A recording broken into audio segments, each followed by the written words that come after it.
is a plastic pry tool.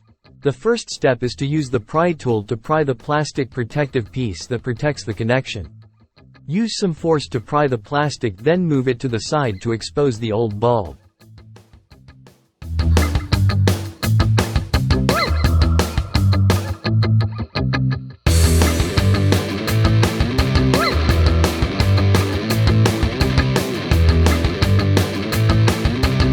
Careful, it can be hot, so wear some gloves if it was on.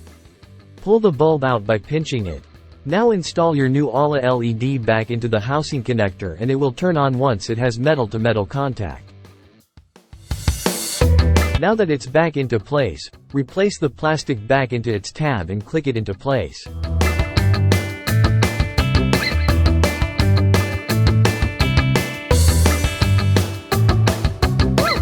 Now it's installed. Look at the difference between the two. Even in broad daylight you can see the cleaner difference.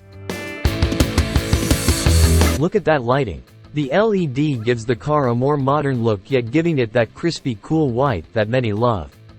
It gives the Sienna an even more cleaner, crisp look. Thank you for watching and we hope to see you again here in ALA Lighting.